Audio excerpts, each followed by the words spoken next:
Good evening and welcome to this Friday edition of the Angela Ray Show. I hope that you all have had a great week and that you are ready for the weekend, whatever the weekend entails for you.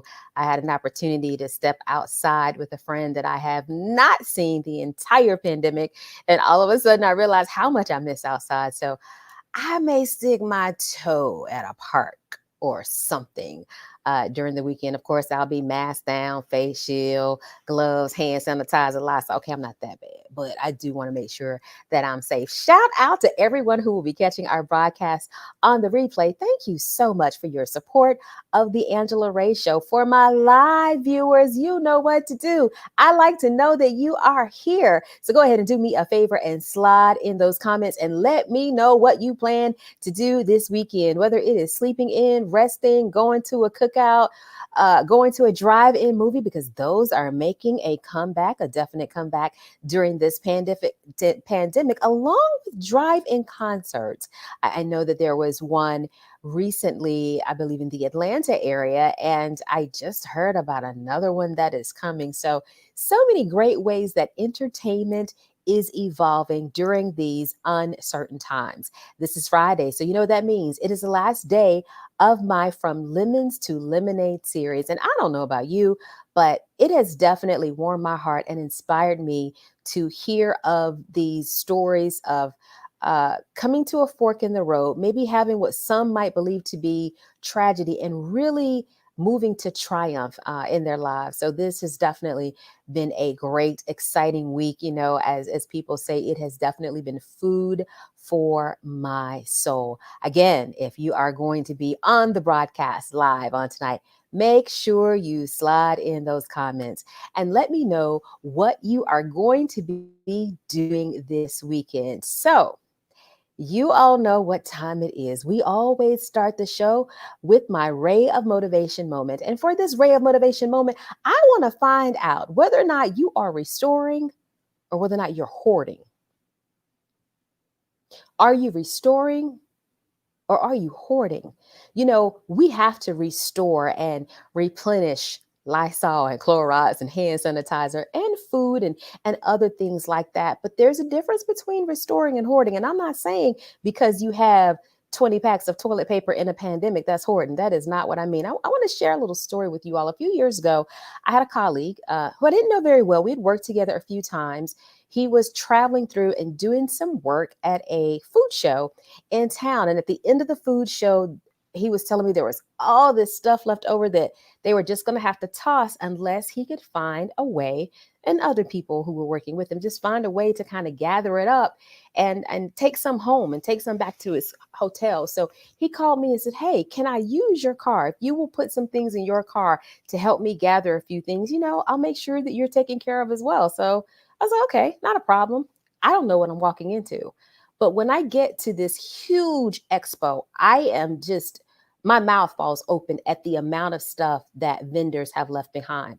Everything like full unopened packs of toilet paper and napkins and paper towels and all kinds of supplies for restaurants and even non-perishable food items. And so he had filled his car to the brim, front seat, back seat, trunk, and started putting things in my trunk. And so I realized, once this was a free for all, that hey, I better grab a few things for myself. Long story short, drove my car back to his hotel. He took everything inside. I said, "Best of luck to you on tomorrow." And I kind of had this question like, well, if you had to use my car to get these things back, how are you going to get them home? Because it all wouldn't fit in your car. He was determined to find a way because he had to be back at work the following afternoon. Well, Friday morning comes and goes. I asked, "Hey, have you figured out exactly how you're going to get this stuff back home?" He's like, "Nah, whatever I can't get back, I'm just going to leave in the hotel room." And I said, "Well, hey, you know, you have a lot of like food supplies. Is it okay if I come and grab a few things? Because I have a family reunion coming up soon, and we can use some of those things." And he was like, "Well, if you're willing to store it, then I can come back and get it from you in a couple weeks when I come back through town." And so all of a sudden, I realized he didn't really want to share, didn't seem that appreciative of my help. but really seemed to be looking out for himself. That weekend, I had an event out of town. I left. I came back to town, gave him a call, just, curious how his event went because he had to work that weekend. He had never left. He had never left town. He was now sitting in a hotel, spending money to hold on to things that he never paid for. And not only is he now spending money to be in a hotel, to hold on to items that he had not paid for, now he is missing money because he wasn't going to work.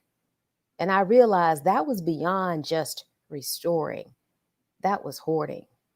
So oftentimes, when we are holding on to things beyond our capability to comfortably have in our possession, in our homes, in our cars, in our cupboards, in our storage, we're actually missing out on the opportunity to be a blessing to someone else.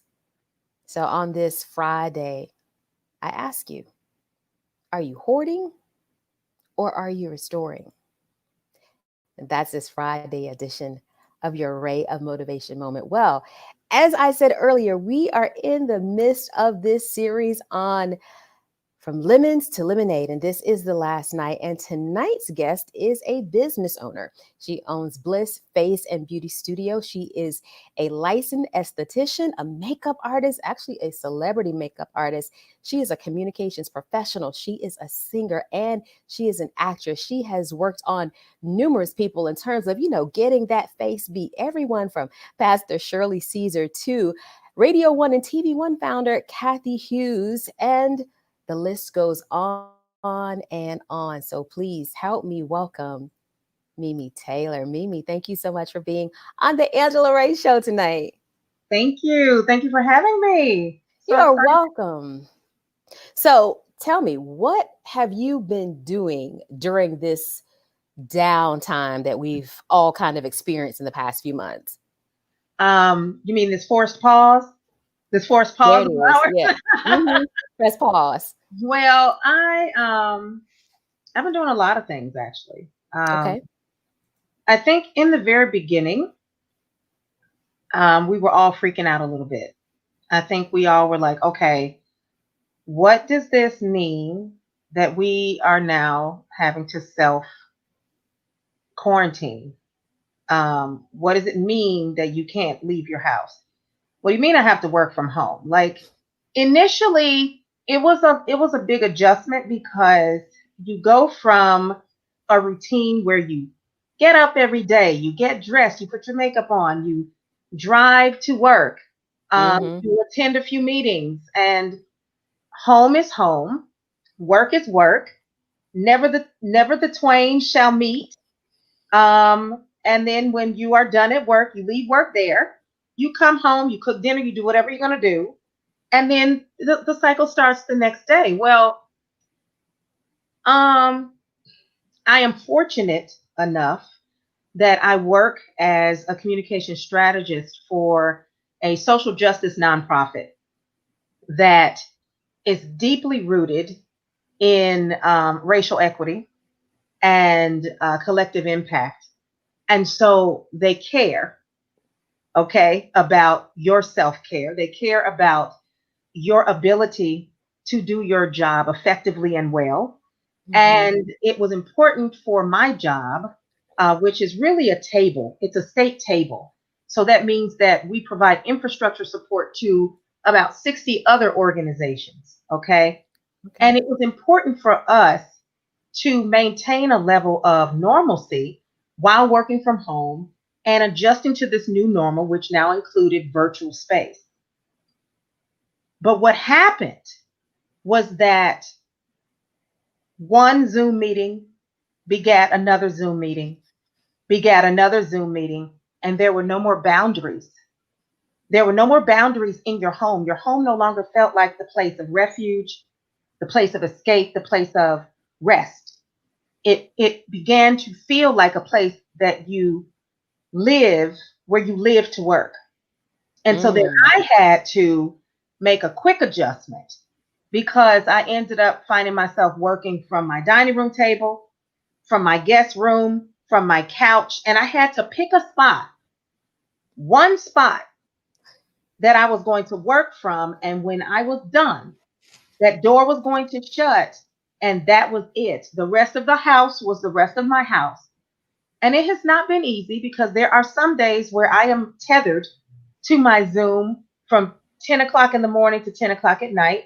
As a communication strategist, it just runs the gamut if I'm providing technical support or crisis communications or rapid response, which, of course, during this time of a dual pandemic where we're seeing COVID and how it is disproportionately affecting Black and Brown people, and then systemic racism and how it has led to the death, murder of George Floyd, and how that's galvanized our country and our world. What is happening is that depending on the day, I can have a very hectic day or I can have a very relaxed day. So no one day is the same for me. However, it is manageable, thank God, because Mhm. I was able to put those boundaries in place. And I have a workplace that supports the work and us being well in the process of performing that work. And I know that that's not everybody's testimony. I know that that's not everybody's story.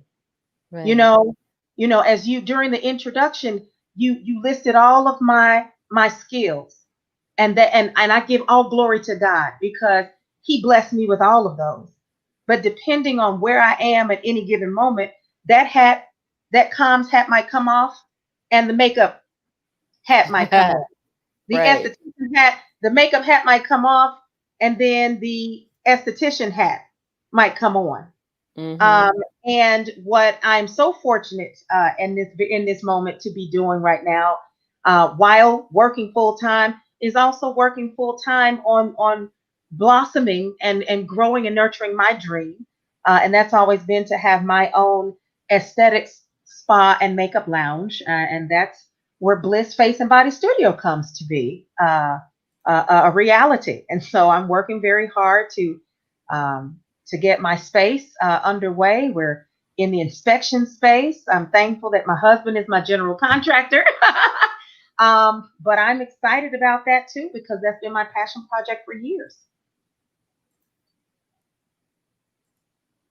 Wow. Yeah, that is I think that what you just described in terms of being a I was because I was sitting like, you know, as much as I work from home when I'm, not on set or not emceeing something, I keep the bedroom, but it's hard. I work everywhere too. And I was like, oh, I need to start doing that. Like just cut it like this. Yes, I might can live and work this part, but everything else, it really needs to be separate. Cause yeah, it definitely makes a difference. It Mhm. absolutely makes a difference. So which one is your favorite to do? I mean, you are a PR diva, you are a singer, you are an actress. You do makeup and you do makeup well and you're constantly even adding to your education with your makeup. So which one is your favorite? I'm a sponge, Angela. I am. I mean, as long as we've known each other. And I believe we met on an audition. We met in an acting space. And then yet Yes, we in did. that Think in about it like, it was a no, it yeah. was a movie we did together. It was a short film. Mhm. And in that time, you've come to know me as a makeup artist as well. And so when God has blessed you uniquely to be able to do many things, um, they sometimes they battle it out for first place, but what God ends up doing is kind of making room for my gifts. And what I found to be the case, kind of organically over the years, is that whenever I was in performance mode, let's say I was doing a show, right? Mhm.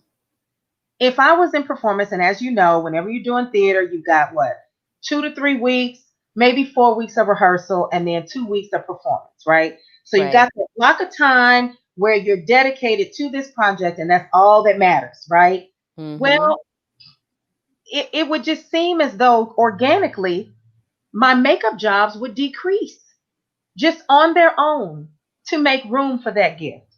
And then as soon as the curtain closed on closing night, the phone would ring and folk would be like, I'm getting married. Can you do my face?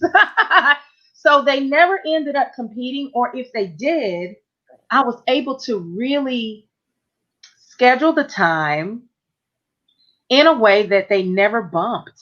And that again was purely a blessing.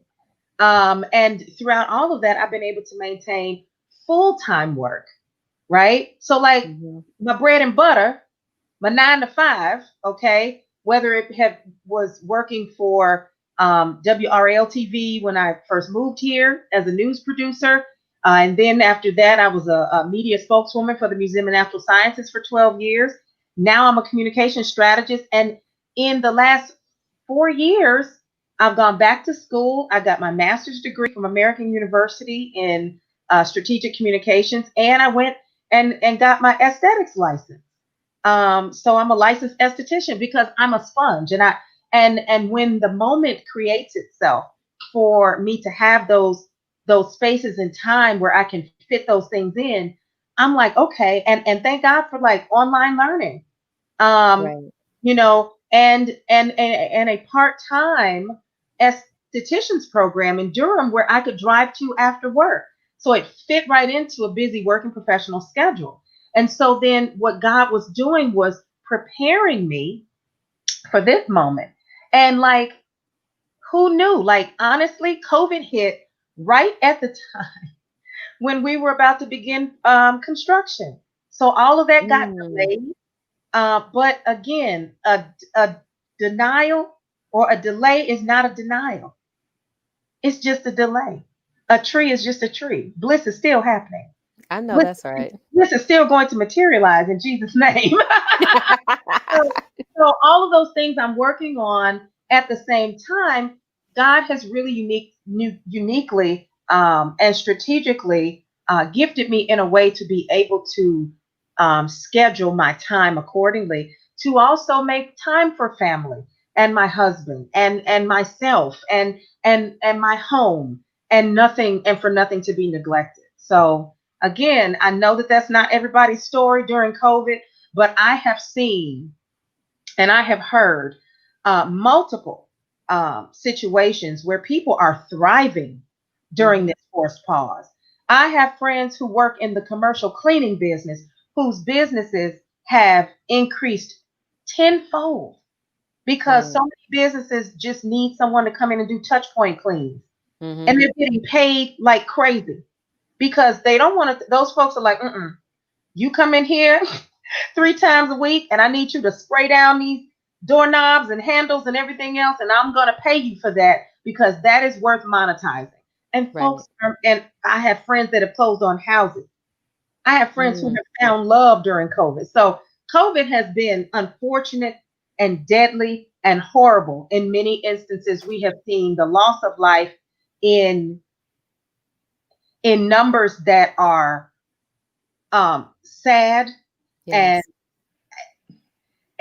just ridiculously, just it just doesn't even make sense, the disparity that the Black and brown community has faced when it comes to the way that Black and brown folks are treated medically. When you start thinking about the socioeconomic, mental, physical, spiritual, emotional aspects and impacts of this disease on our community alone, it has been horrible. And yet, we have seen some people's businesses thriving Right. during this time. So I think I shared this with you when I was prior to us going live.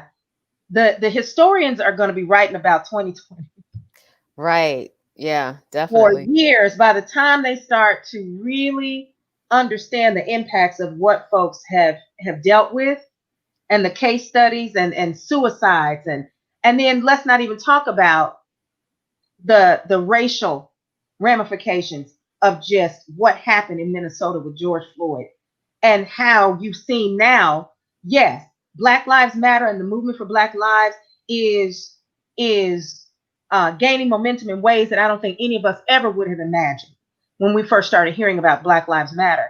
But yet, what you're not hearing a lot about is this uptick in racially motivated crimes from white nationalist groups and white supremacists that are angry about this revolutionary movement that's happening in our country.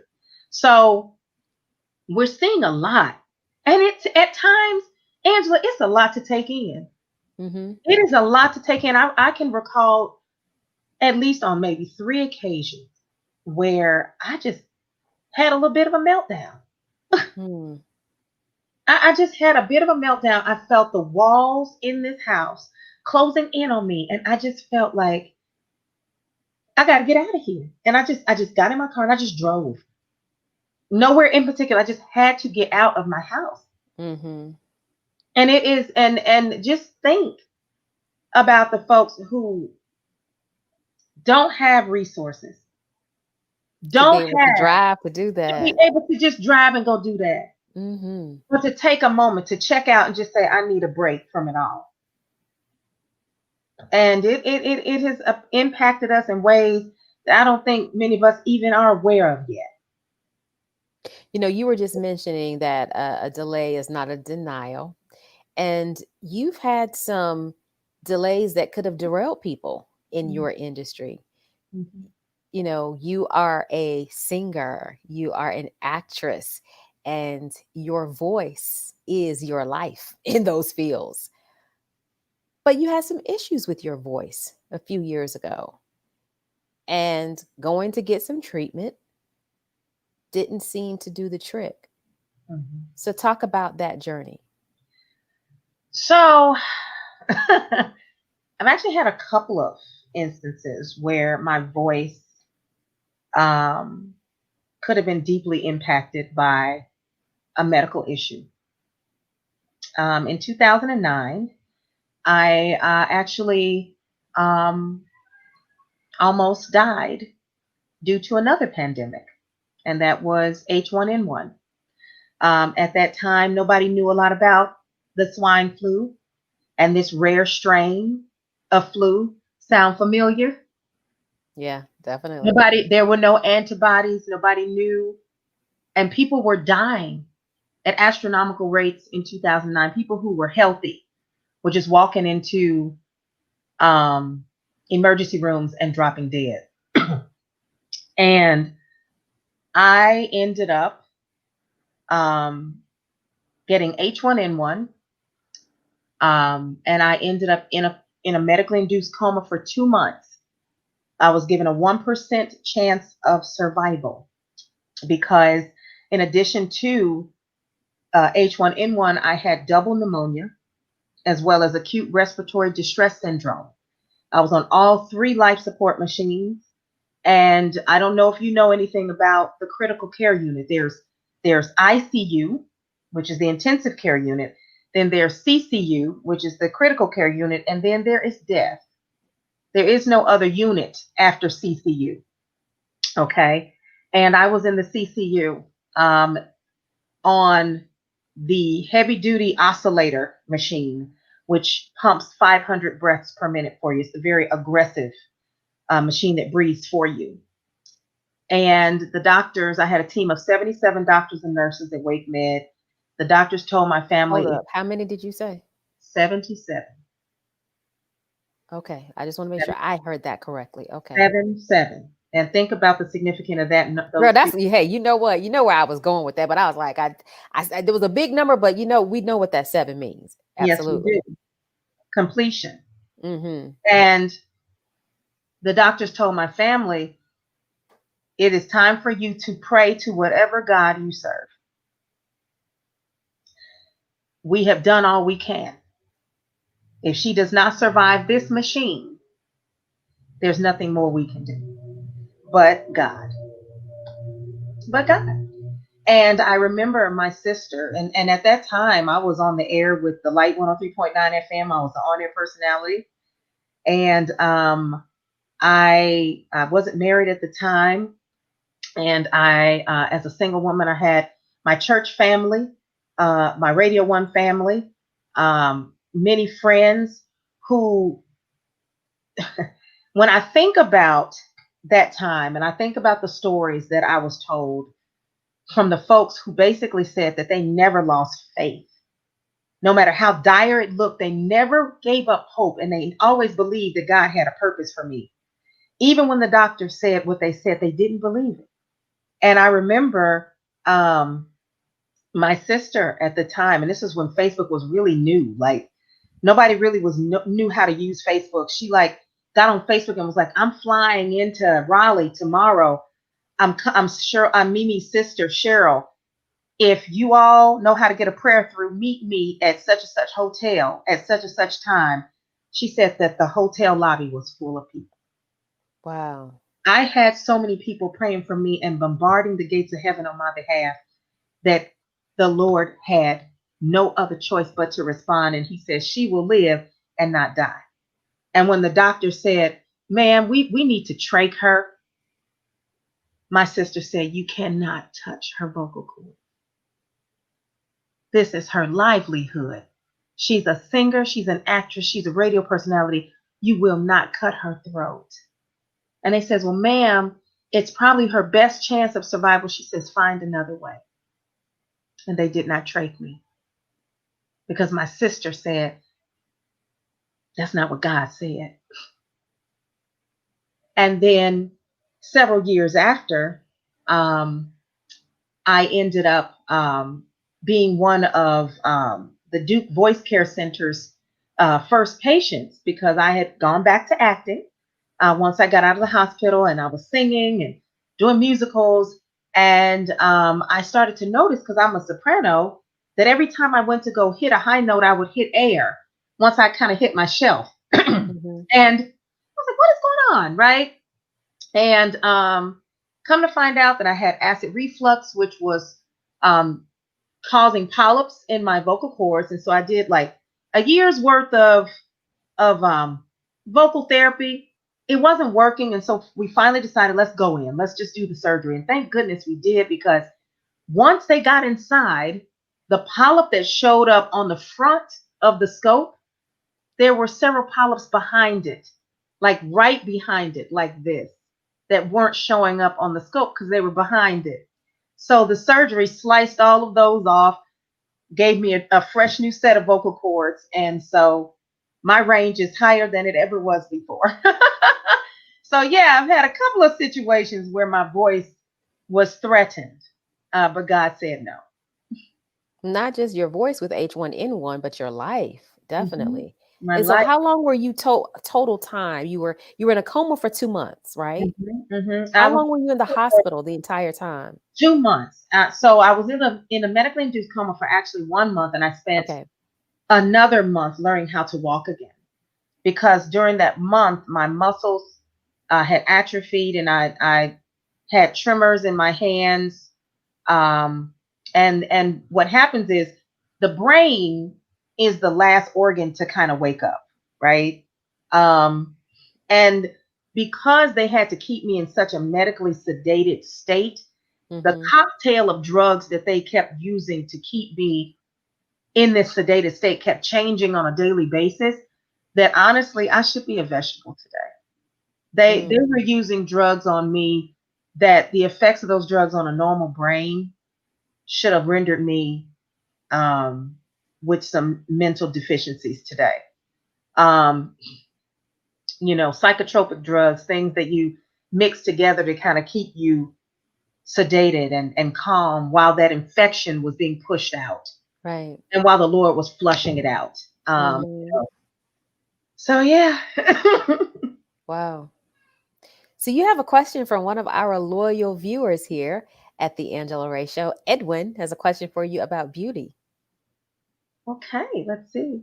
He says the standard of beauty has slightly expanded in this country, yet and still we have a long way to go. How do we truly learn to embrace our skin, our hair, our complexion? That is a fantastic question, Edwin. Okay, I have a theory, and I think I'm right about it. And that's one of the reasons that I created Bliss Face and Body Studio. Um, I was a makeup artist for 17 years with MAC Cosmetics, and one of the things that I've known for a very long time is that European standards of beauty have dominated magazine covers, all forms of media for years. which is one of the reasons why so many Black women really rejected their own beauty for many years. I would see it time and time again at the MAC counter where I would have African sisters come in and want to be matched with shades 3 times lighter than themselves. And of course, in a lot of those countries in the Oh, Caribbean where they bleach their skin, there yeah. is this belief that the lighter the skin, the better. And so um, I have seen there be a shift. There's been a slight shift where there's been more of an embrace around natural beauty. More and Mm-hmm. more sisters are not relaxing their hair. More and more sisters are really embracing, not a heavy makeup look, and just really letting their natural beauty shine through. And I believe, here's my theory. My theory is that in the last, I'd say, 5 to 10 years, we've kind of seen an emergence on the scene of the wellness industry. And I believe Okay. that that has been our way of reclaiming our beauty from the inside out, which is why inside of Bliss Face and Body Studio, not only will we offer makeup artistry, okay, but we'll also offer yoni steaming, body contouring. We will offer facials. We will offer ultrasonic lipocavitation. We will offer body wraps. We will educate. It's a wellness incubator, okay, and a place of education because many of us weren't taught a lot of things about our bodies, our skin, how to take care of it the right Mm-hmm. way. We weren't taught the right things to eat, to detox ourselves. We weren't taught that our uterus is the center of who we are and that it's important to steam for well-being, not just for the well-being of our vaginas and our uteruses, but that yoni steaming is a full body experience. And so these are some of the offerings that we'll be offering inside of Bliss, as well as several forms of hair removal, not just waxing, but sugaring, which is an ancient form of hair removal that began in Africa. So I am trained to do and perform all of these things. um, it was important for me to have a spa that was different, that was a place where Black and brown girls could come, a place of outreach where once a quarter a community of Bliss beauties can come and have courageous conversations and networking opportunities to meet other Black women who are entrepreneurs, Black and brown women who are entrepreneurs, some pajama party chick chats, you know, some girl Pajama jammy jam. some pajama jammy jam chick chats, and some girl power spoken word because as an actress, I believe that our lives are a stage and it's a place for us to be able, Bliss would be a place for young girls to be able to come and express themselves with no judgment and no shame, and a place for them to learn.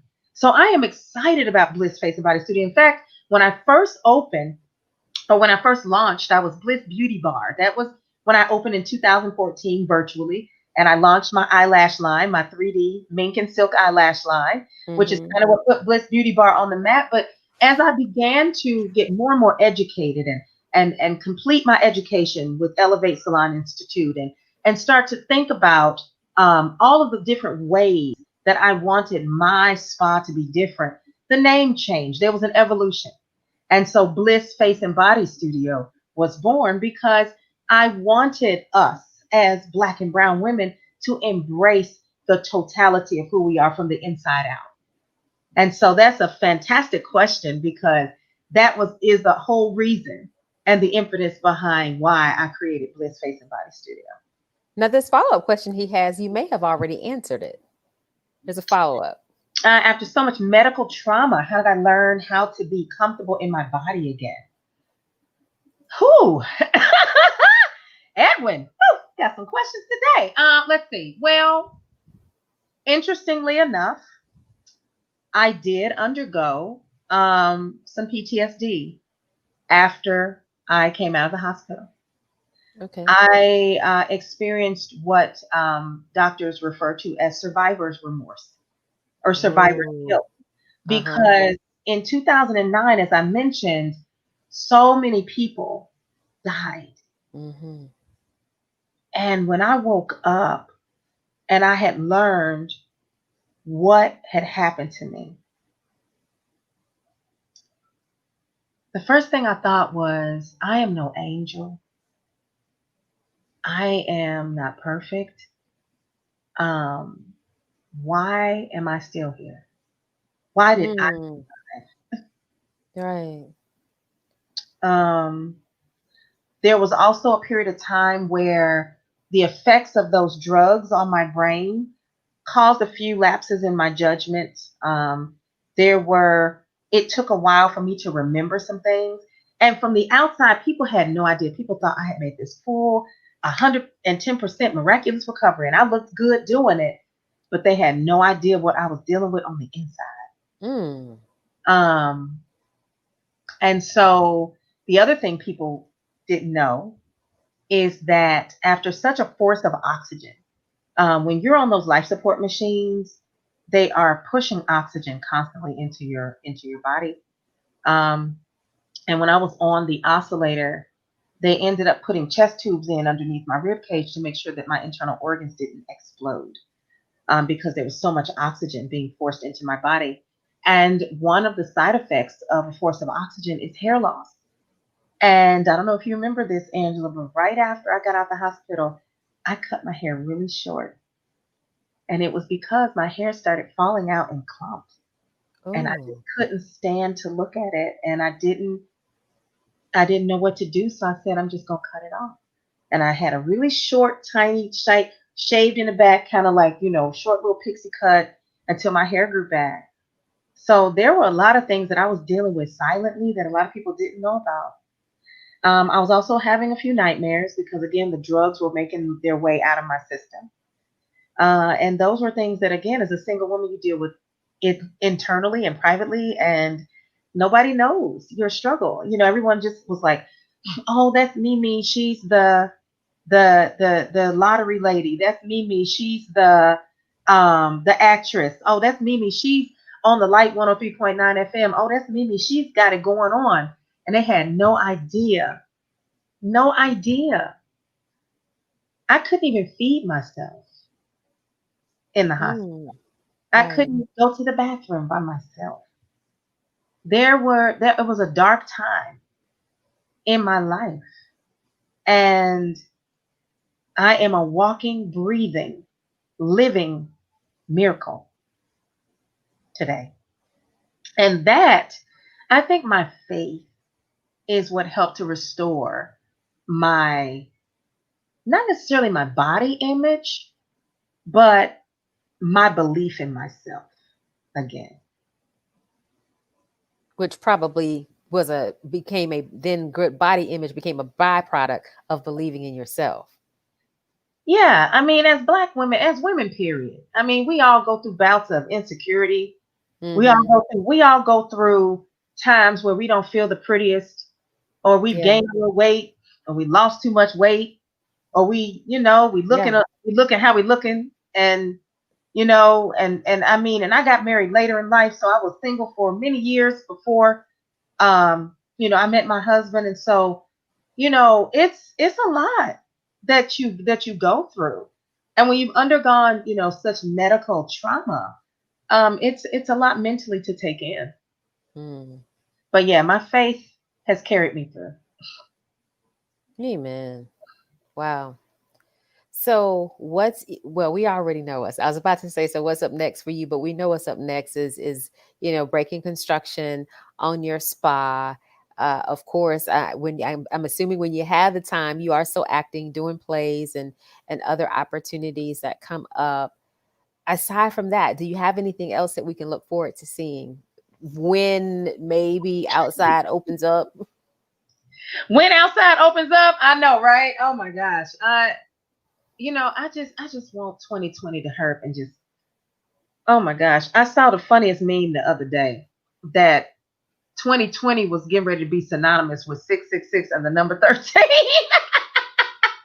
No, did you see the one where it was like there's not even a floor? Was it? It was like an elevator where it's, how like a lot of buildings don't have a 13th floor. It was something about floor 20. It was, and somebody was like, "Well, why is there no floor 20?" And the person had to like light a cigarette to talk about 2020 and why there's no floor 20 Right. in this Light a particular cigarette and building pull years out a from flag. now. Yeah, but Huh? like you said, some people are thriving. I mean, all of us, we're going to have a testimony. We will have, these stories that we're going to tell about, things that we saw, we observed, we started, we pivoted. I have an uncle who's in his 70s. And he sent me, first of all, he's texting. That's the first thing. He's been texting now for about 3 or 4 years. First time I got a text from him, I had to call to make sure no one stole his phone. I was like, did you just text me? Really? So, because I didn't even know he had a smartphone, Oh, but goodness. he sent me a picture of his garden, and I'm looking like, this Hmm. looks like stuff I've seen on television. And it was amazing. But see, he grew up, it came back to him. My grandmother had a garden from the time I was a kid, and they grew up working, in the garden, in the fields, and having this time and needing something to do. He just went right back to it. Good. But that garden looks like nothing I'd ever seen before. Mhm. So yeah, like you said, there are going to be stories and movies and short films and anecdotes and all kinds of things that we will share about Lawsuits, this year. What'd you say? lawsuits. Well, that's another one. Uh, That is another one. yeah, it's gonna be a lot. It's gonna be a lot of people. I mean, it's so many unknowns with this thing. And Mm-hmm. I can bet you anything, a lot of people are being wrongfully treated. Um, um, they are not receiving resources that they should be. And it's going to be a lot of people who have to answer for that. It's Yeah. going to be a lot of people that have to answer for that. And, and it's unfortunate that it is our people um, that are suffering. It really is. He said something else just now, but it disappeared. I didn't get. Antoine just chimed in. It wasn't a question, it was a comment. Oh, Thanks for tuning in, Antoine. I appreciate it. thank you. Thank And you. good luck with the spa. Thank you. Thank you.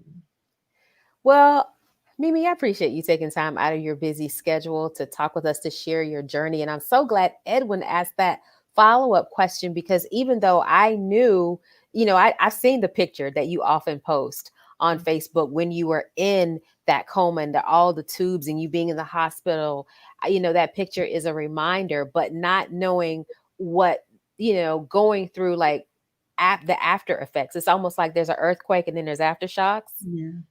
and there were some aftershocks for you that thank Oh, God you survived and then were able to thrive, but you had some aftershocks to go through as well. And absolutely. sometimes people don't always share that part of the journey. It's, oh, it was horrible and then I got through and look how great I am now, but not Mm-mm. not the aftershocks. Mm-mm. No. And the aftershocks, I believe, are here to make you stronger. And also to, you know, you can't heal what you don't reveal. Mm, There are people that are suffering because other folks are too prideful to be vulnerable. There are people who need to hear this, who need to know that they're not alone. yeah. Especially folks who have come through COVID Right. and were on ventilators and feeling the after effects of that disease, and how it is continuing to have how they continue to have problems as a result of their diagnosis.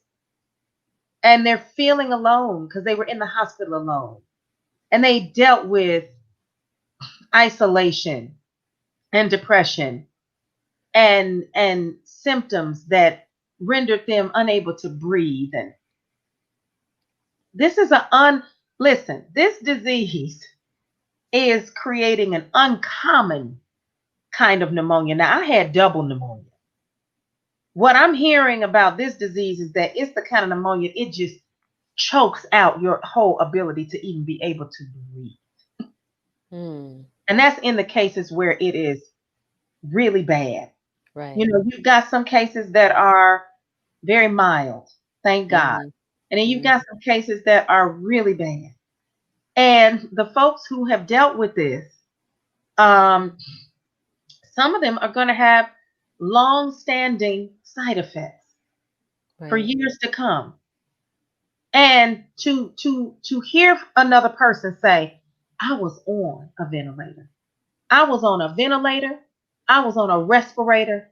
I was on an oscillator. I was on all three of them to just be able to breathe." That is not anything to take lightly. Being able to breathe is nothing to take for granted. Definitely. This disease chokes out your ability to breathe. And yet, even with the aftershocks, look at you now. What is possible, what is Hmm. probable, and what Oh, can happen. absolutely.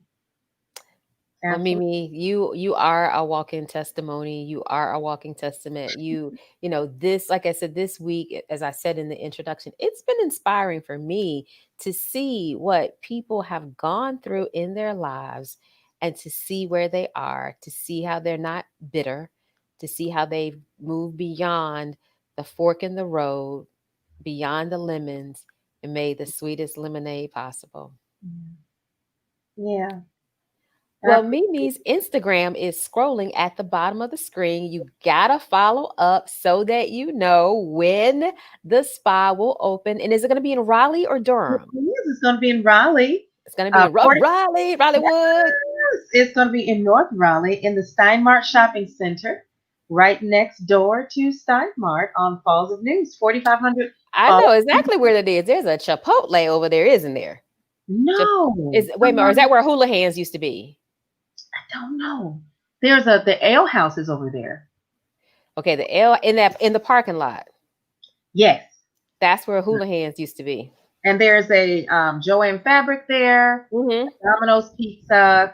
I know Um, where that Steinmart is because I mhm. was looking for there's a you can appreciate this soror.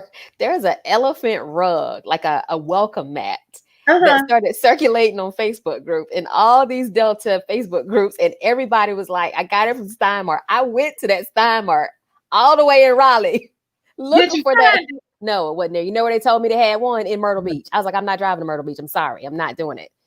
So yeah. So that's why I know that You didn't Steinmart call very it. well. Surprised you didn't call the Steinmart Myrtle Beach. Well, I did because I was Oh, trying to see, because I was trying to finagle, like, okay, can I talk somebody into going to? I know it's bad. It's a nice rug though, and it's only like listen, it was only $6, but let me yeah, tell you something. It's something about them elephant rugs, child. it Honey, was we, like it we was gotta have it. We gotta have it. cute. All right, we gotta have it. Oh, it was so cute, and everybody was posting when they finally found one. Oh, I got mine. So yeah, I ended up all the way at that Steinmart. I was trying to figure out how I could get to the Steinmart, and I was like, let it go, let it go. It'll come back Now, around. when you Let it go. come back to town again, Bliss will be open, and I hope to see you there. Okay, absolutely, absolutely. All right, well, enjoy the rest of your evening. Thank you so much. Thank Okay, bye you, bye. Shirley. Bye. All right, that is it for this Friday edition of the Angela Ray Show. As always, I would like to remind you of Ray number 54. Cleaning a mirror does not change the person who is reflected in it. Until next time, I encourage you all to go out and be the change. Have a great weekend. Until next time, bye bye.